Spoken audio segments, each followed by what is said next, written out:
everyone. Welcome to Ecommerce Straight Talk. I'm Sam Sprague, and I'm here with Jeet Banerjee, and we're talking all things e-commerce. Hey, Jeet, how's life treating you?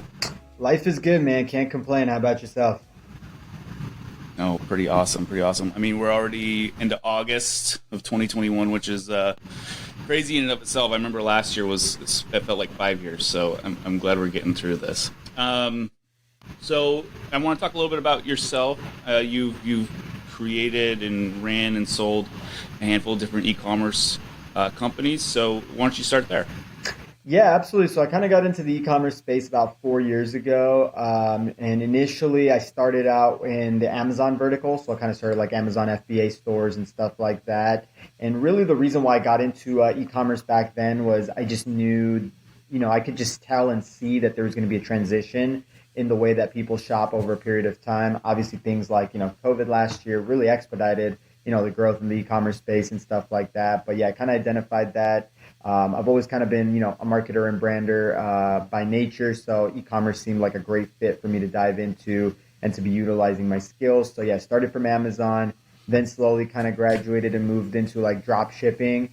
Initially was drop shipping from China, AliExpress, Alibaba, all that stuff, like most of 2018. And then after that, I kind of found some flaws with that model. Obviously, the long shipping times, the poor product quality, not being able to vet things or white label and stuff like that. And so I always loved the concept of drop shipping just because, it seemed so hassle free. I could focus on the branding and marketing, and somebody else could handle the supply chain, logistics, manufacturing. So I decided to just take that model and approach, US suppliers, Canadian suppliers, European suppliers that were making good high-end products. And from there, I was able to create a few different brands, sell some brands, and kind of really get my feet wet with all that. Cool. Yeah, it's sort of interesting to see, especially over the past, I would say like year and a half, 2 years, this sort of negative connotation around drop shipping. Mm-hmm. Even though we know major corporations do it all the time, especially to prove product market fit and things of that nature. When you started out in that world, I guess what was the biggest difference between doing drop shipping and then warehousing and running all your own product? Yeah, absolutely. I think the biggest difference for me was kind of like where my time investment would go. It seemed like, if I was to do it the warehousing route, it'd be almost like a 50-50 split of my time. And then I think just from a standpoint of, initial capital investment and, some the resources and the staff and infrastructure that I would need was just far more significant. And, being that I was a brander marketer by nature, and I just felt like, if I put 100% of my attention there and didn't have to worry about supply chain logistics, things like that, I would really be able to grow the business faster, achieve much larger numbers, reach the masses, things like that. So that was kind of the biggest thing for me is I was just kind of looking at, what the what the reward ratio would be if I went one way versus the other. And yeah, sure, I'd probably be able to get lower costs and maybe get products out the door for cheaper.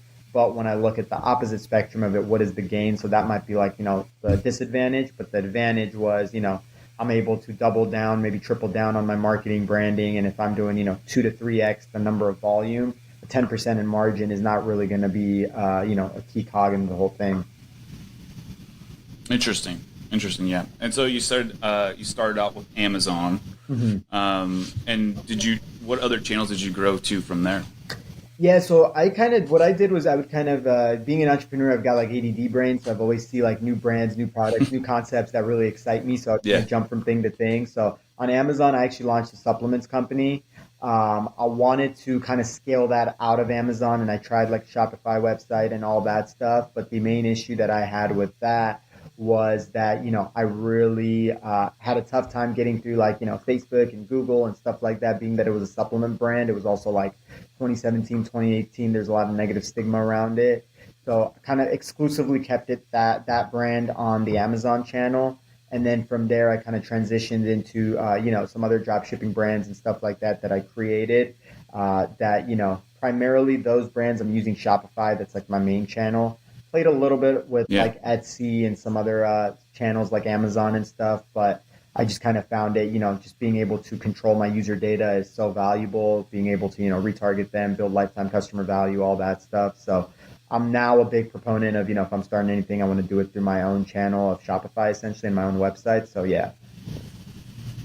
Yeah, and I think that's the biggest issue, especially with Amazon, is they own your customer. Mm-hmm. You don't own them, which is very frustrating, right? Yeah.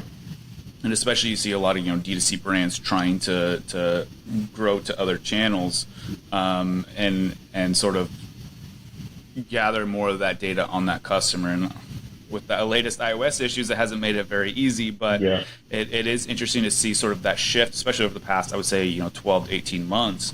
Obviously, Amazon grew like gangbusters last year, right? They just took over. But it's interesting to see, like, your regular Joe e-commerce store brand owners, D2C, retail, trying to break into their own channels, right? Mm-hmm. When looking at like products to take to market and scale, like what's your process going through that? Yeah, absolutely. So there's a couple things that I really look at, but the biggest thing that I've kind of like the biggest thing I would say the underlying factor is you never know until you know. So I'm a big proponent of like just testing Yeah. anything and everything, and that's like I think there's a Jay-Z quote where he kind of says like men lie, women lie, but numbers don't. And so at the end of the day, I'm a Mm-hmm. big numbers and analytics guy because I've kind of been there where I'd look at a product and then I'd go ask my family and friends like, hey, would you guys buy this? What do you think about this? And they're always like, yeah, this is great, whatever.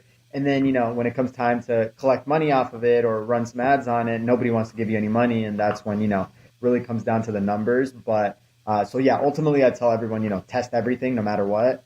But some of the biggest things that I look for is, I'm always looking for, who is my ideal customer. I love to paint like a customer avatar in a picture. And the easier it is for me to paint that avatar, essentially, the more detailed I can make that avatar, the more comfortable I feel with taking a product like that. The second thing I really like to do and get involved with is get involved in products that I truly understand. Like either I'm a customer or I know someone close to me that's a customer, because it just makes the selling, Yeah. marketing, and branding process so much easier. So, a lot of people think that, they have to sell every possible product out there, or that, there's a limitation of like, what can be sold. But I've kind of found it the opposite way that, there's products in abundance and you should be more careful with what you choose and why you choose it. And the less homework and the less learning curve there is because you already know the product, and the more you can focus on, the branding and the marketing and the paid media buying and stuff like that, the better it is. And probably the third and final thing that I would say is, I'm looking for new, unique, innovative products and concepts. I think that is something that is really big.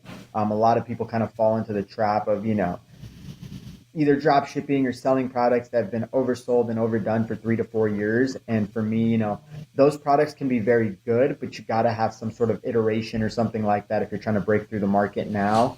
So one of the things that, I used to do early on was I would look at really popular products and I would read all the negative reviews on them.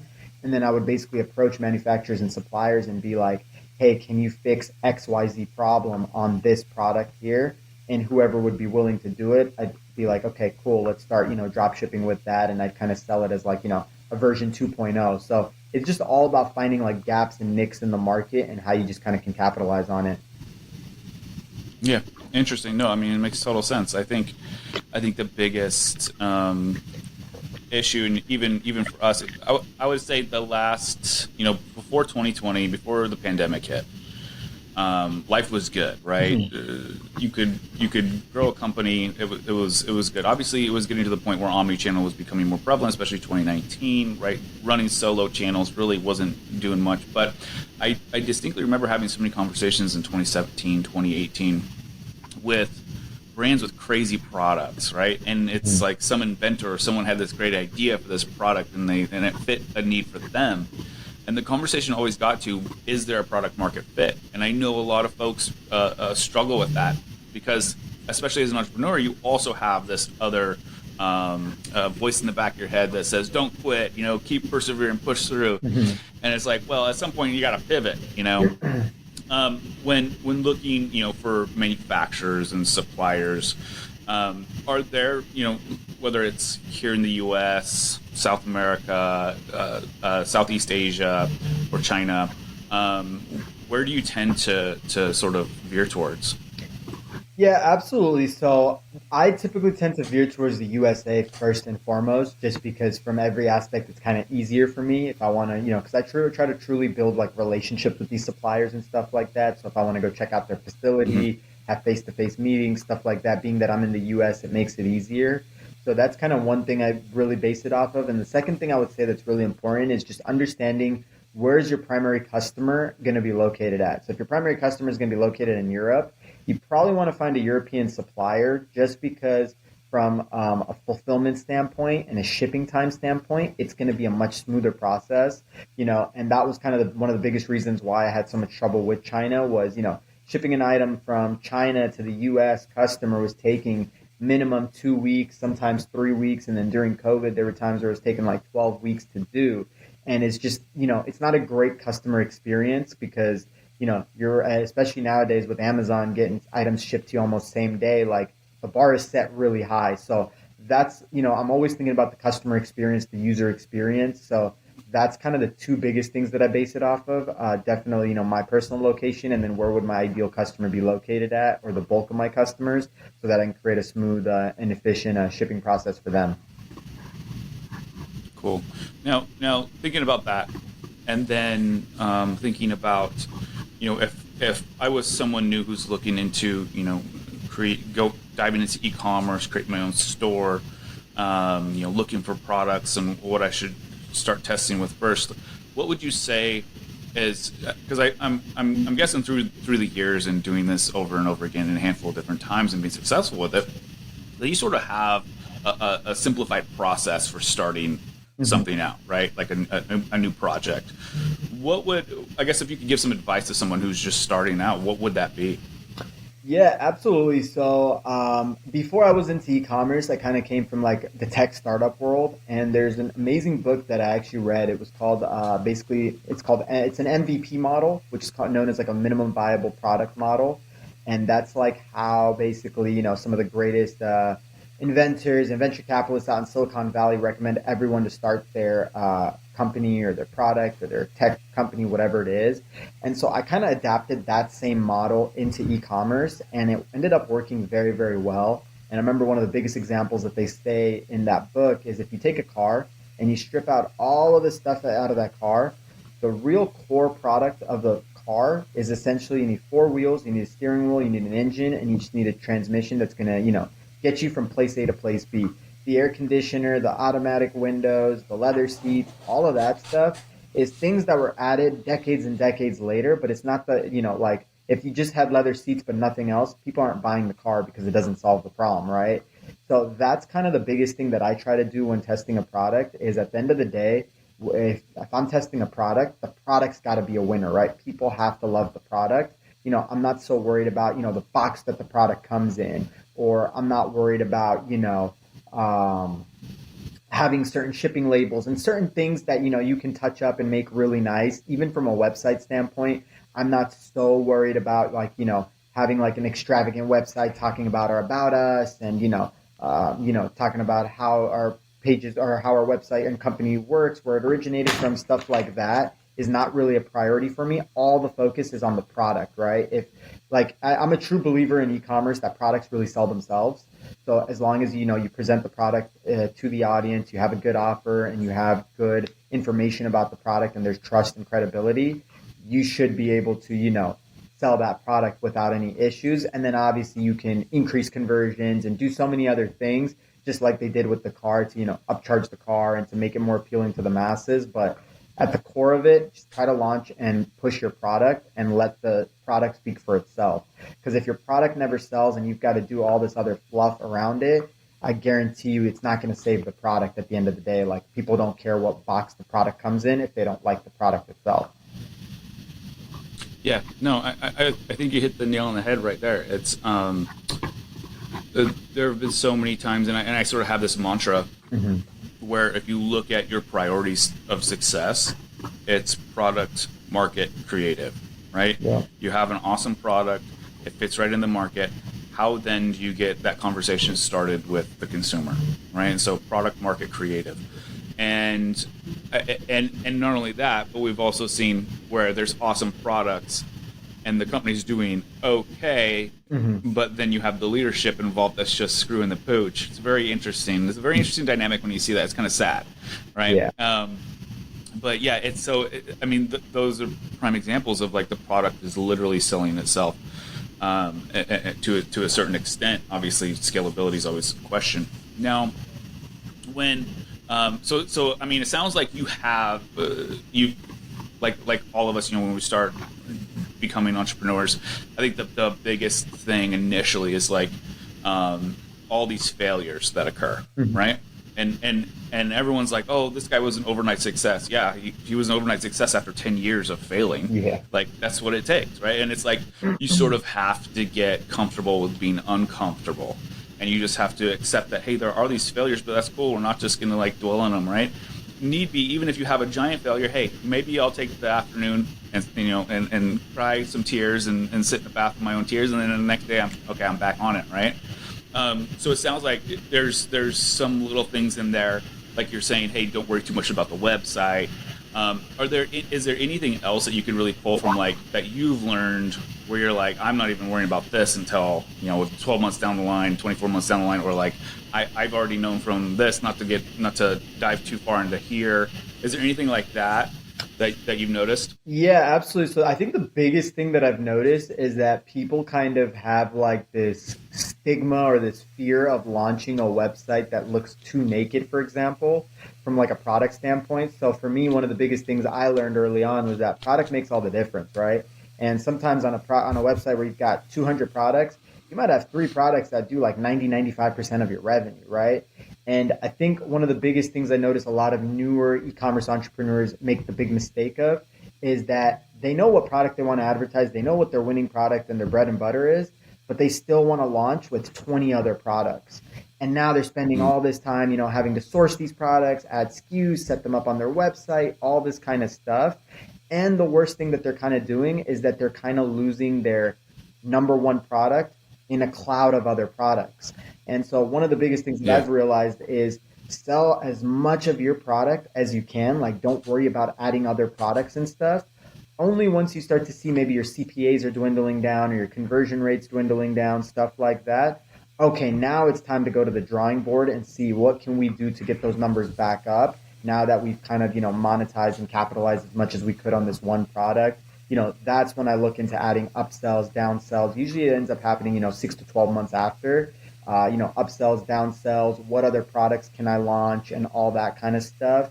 And this helps a lot for two big reasons that I've learned. So in the beginning, when you're adding products, you're really just guessing, right?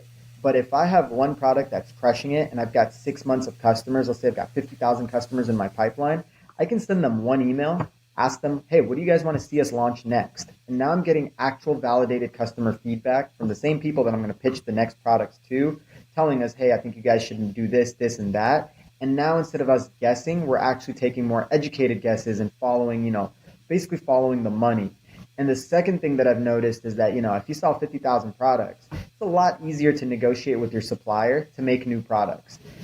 Suppliers hear it every single day where someone comes to them and they're like, hey, I want 50 products for you guys to make and I need you guys to drop ship this. And manufacturers and suppliers, it's not worth it to them unless, again, you got to show them the money, right? But in a situation where you've sold 50,000 products, they know what you can do, there's credibility and trust there. You ask them to make anything, they'll probably go above and beyond to make you even more products with even more complications and things like that. So that's probably the biggest mistake that I see. And I think that's like the way that I've always approached it, is just focus on the one product and then, hit a home run with that and then see what else you got to do afterwards. That's interesting, and what you just said reminds me of the book Ready, Fire, Aim by Michael Masterson. Granted, when he initially wrote this was like in the '90s, moving into the .com era. So I really enjoyed that book. I think I've read it like 3 or 4 different times. Mm-hmm. But he even talks about, hey, when you're growing, even in retail, it's like you take one product, you go to $1 million. Okay, cool. Second product, go to $1 million. And he's talking about over a 7-year period how you could create a business and then basically sell it for 5-6x its valuation. So I'm curious now too, talking about that and building your e-commerce stores and then also selling them. Some advice in getting a store prepared to be sold, and not only that, but especially for valuation, and not only getting a valuation, but then maintaining that valuation. Is there any advice you'd give to anyone there? Yeah, absolutely. So there's a few things that I would say. I think the first thing, if you ever want to sell your business, that's like kind of like your end goal. From day one, I cannot recommend how important it is to have like clean books. So trying to document everything from like a financial standpoint, making sure your books are clean, accounting is done very well. All that stuff is very important. The second thing that I would also recommend is document everything. So start creating SOPs and stuff like that, because when you get to the point where you want to sell, that's what every buyer is going to want. So the easier you can make a transition process between you and a new buyer, the better it is. And I think the biggest thing that I've learned from selling, I made the mistake on my first one, make sure not to make it on the second one, is we just document everything, right? And we just create systems and structure, and really trying to create an autonomous system within the company too. So, if you have managers and stuff like that, really learning to delegate and let go, and seeing if the company can run without you. Because if it can run without you, then it becomes very appealing to another buyer, another third party. So those are two things that I definitely, recommend. And then I think the third thing, which is pretty obvious, but I think it's heavily understated and undervalued, is you gotta focus on profit. I think at the end of the day, profit is more important than anything else. I think revenue is truly a vanity metric, and I've kind of seen this firsthand. Being on the board of companies and stuff like that, oftentimes you'll see, company might have 20 million in revenue. They're only making, $500,000 a year. And then you might have company B, which is making 3 million a year, but netting, 1.2 million. Guess which one's getting acquired for more? It's the company that's making 3 million revenue, right? And so that's like the biggest thing that I sometimes recommend people, because sometimes, you just become so infatuated with the numbers and the Shopify sales dashboard that it's just like, let's pump, pump, pump, pump. But at the end of the day, you really want to do your bookkeeping every single month, so you can see what you're netting, where you're losing money at, and kind of really, create a profitable business, because that's what people are looking for, profitable businesses with cash flow. Yeah, interesting. And so what would you say, like, what's your goal sort of when you're creating this new company or whatever, that like your margins, like your profit margins, like what are you shooting for?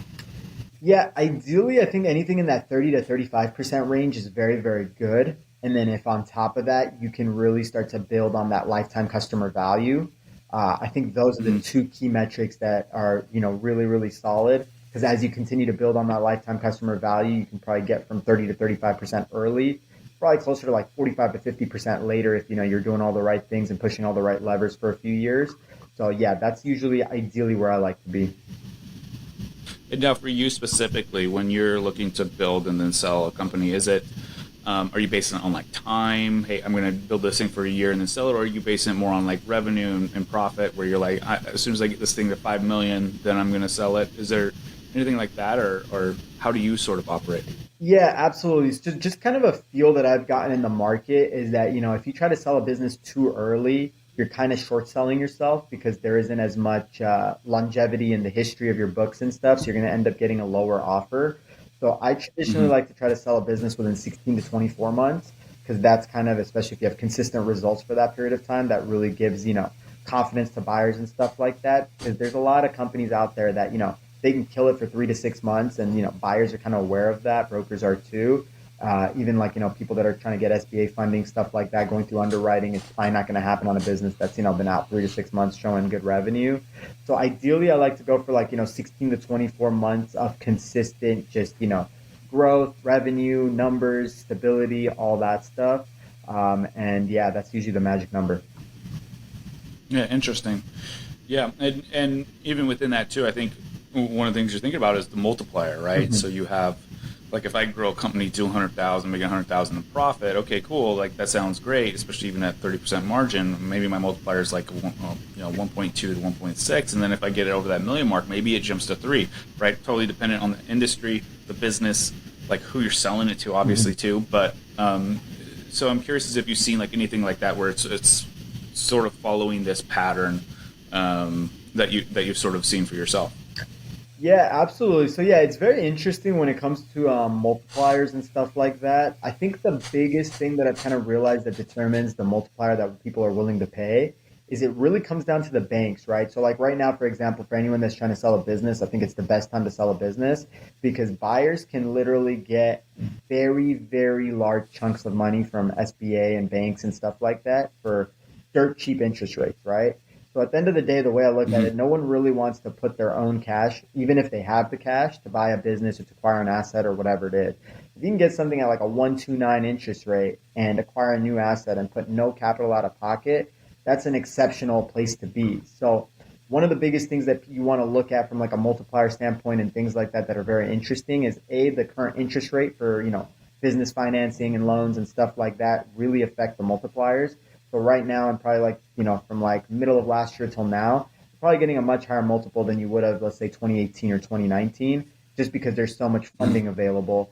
And then the second thing that a lot of people really base their multipliers on as well, if you're going like the whole bank route, is, based on underwriting and what the bankers and the loan guys and those guys kind of are valuing businesses.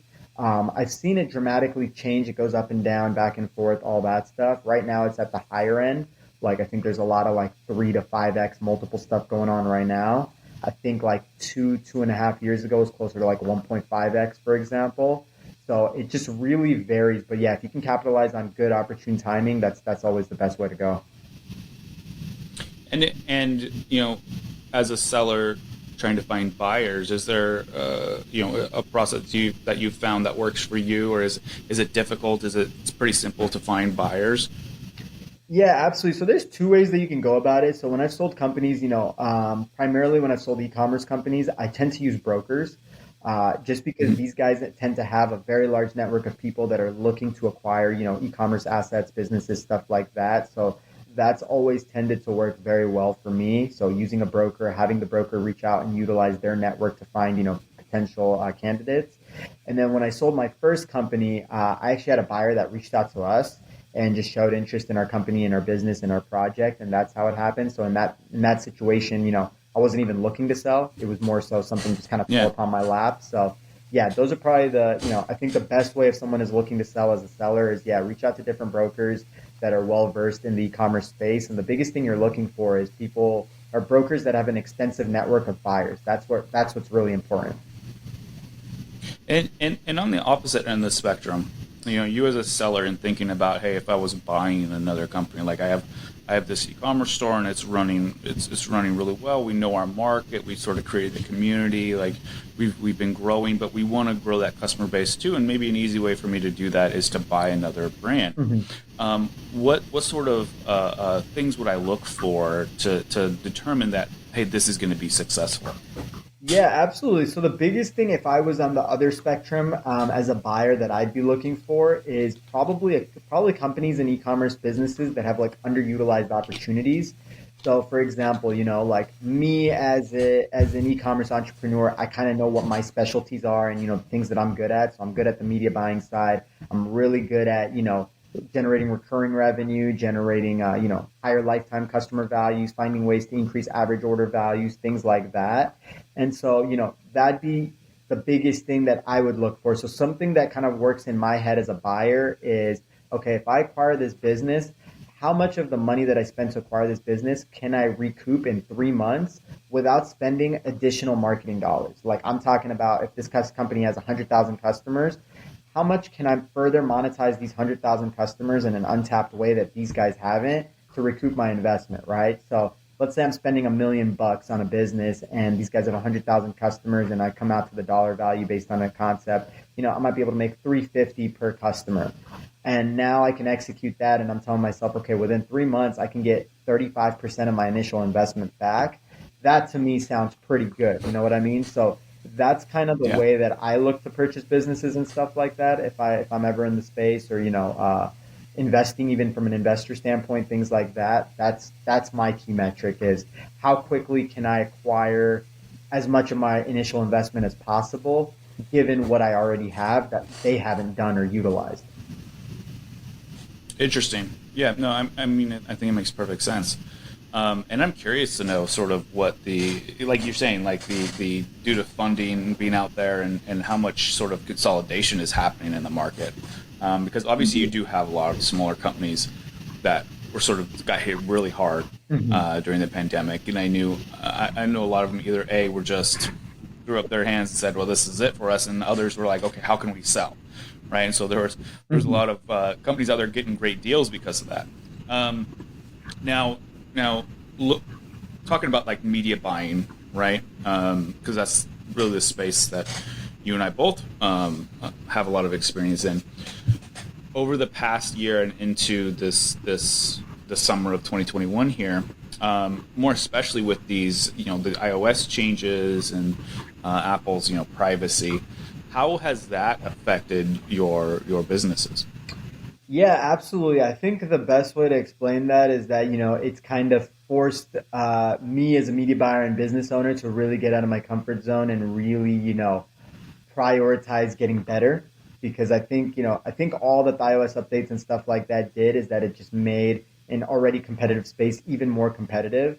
But at the end of the day, I think the best in the space are still gonna be, getting the results that they were getting before and stuff like that. So, before that, I was probably in like more like cruise control mode, where it's like, I know what I'm doing, just keep Yeah, running, keep running, keep running. And then it was like, boom, like CPAs just went up 50% for me. And it was like, okay, whoa, like I got to go back to the drawing board. Let me continue to innovate, iterate, improve, and that's kind of the biggest thing that I got out of the whole iOS updates. And it was definitely like a journey and a progress, but, and I still wouldn't say I'm there all the way, but, we're getting through it. And I think the biggest thing that it's really tested me on is, you know, create better offers, think of better angles, keep innovating your creative. How can you come up with better products? What other offers can you do to increase average order value? So it's been a fun challenge, so to speak. But yeah, I think that's going to be the big thing that I'm seeing out of it.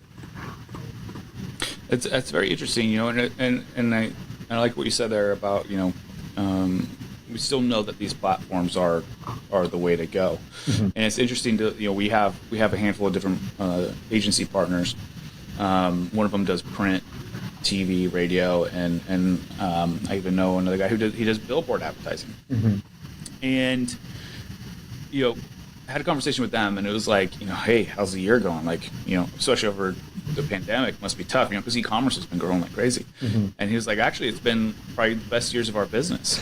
And it's interesting to see so many people taking dollars away from channels that they knew were working before, right? Like Facebook, Instagram, TikTok, and Amazon, and even in retail, and pushing them more towards these old, reliable sources, right? Like radio and print and billboards. And it's fascinating to me. Even direct mail is getting a boost, Mhm. and it's like it wasn't working before. But now, since your attribution is a little distorted, you're going to say that, oh, this is going to work now. Like it's so wild to me that it's sort of human nature to just Mhm. go back to the devil, right? It's interesting. And now thinking about that, and then also, I know you spoke a lot about Amazon.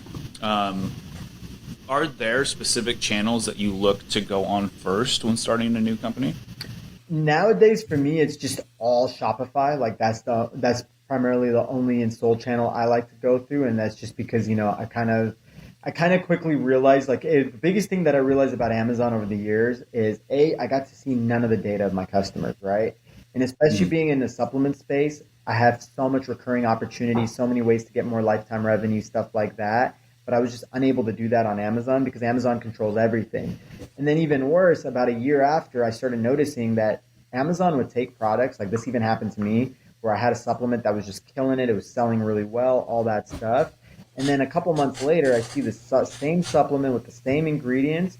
The only difference is it's got an Amazon label, it says Amazon Basics, and they're ranking above me. And no matter how much money I spend, I can't beat Amazon on Amazon. You know what I mean? Like they basically Yeah. control that algorithm and system. So that's when I kind of realized that what the biggest negative about being on these other platforms was is that you have no control, you have no like security even. So why continue to allow them to do this to you when you can do the same thing just on your own platform, on your own infrastructure where you have the data control, you control everything. And so for me, it's all about having a fair fight. And I think I get a fair fight on Shopify. Whereas on Amazon and some of these other platforms, if they decide they don't want to have a fair fight, I can't do anything about it. So yeah. Yeah, it's interesting to see Amazon how they're the shift initially from the marketplace model to like this, I don't even know what the percentage is. I'd imagine it's probably somewhere between 50 to 60% white labeling, right? Because they could see the metrics and they're like, why wouldn't we just create this? And then just owning that monopoly, and then the fact that they hire more lobbyists than there are politicians sort of keeps them going. And if we look back in time 100 years ago in the 1920s, you had the great AMPT company, which same thing. You had Sears Roebuck, you had Montgomery Ward, and everything went through a catalog. And initially, they were a marketplace sort of catalog, right? And they got successful. And then what did they do in the 20s?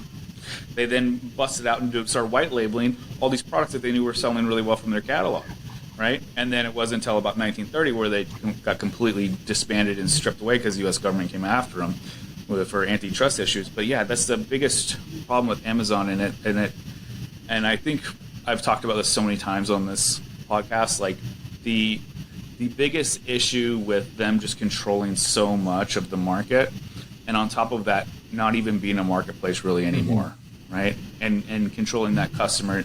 And I think most people would rather not shop at Amazon if possible. It's just the level of convenience is there. Yeah. Yeah. And so thinking about that, and then, talking more about media buying, when you look at starting to dive into the media buying operation, do you generally go to like social first, like Facebook and Instagram? Those are some of the first platforms you really jump on? Yeah, absolutely. So yeah, I would say Facebook and Instagram are probably my absolute favorites to just jump in a start on. And I think it's because, you can really test with very low budgets on Facebook and really get a feel for things. Like I think there's some other ad platforms and stuff where you kind of test with smaller budgets, but it doesn't work as well or it's not as effective. But I think, Facebook, if you want to get a very good picture of where do you stand with your current angles, offers, products,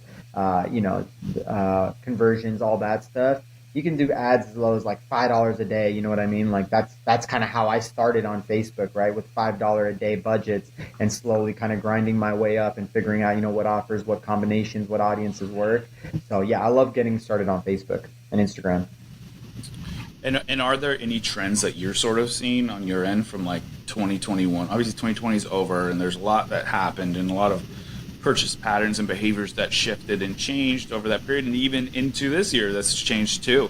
But are there any trends that you're sort of looking at moving into like Q4 and then Q1 of 2022?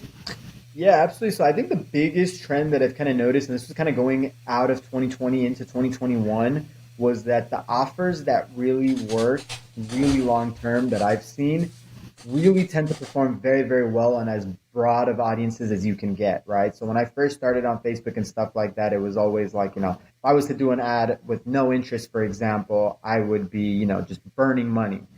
And then I slowly started seeing how good that their algorithm truly was. And the more that you allow their algorithm to operate as its own entity and just kind of like, not put a bunch of restrictions on them, how good it gets.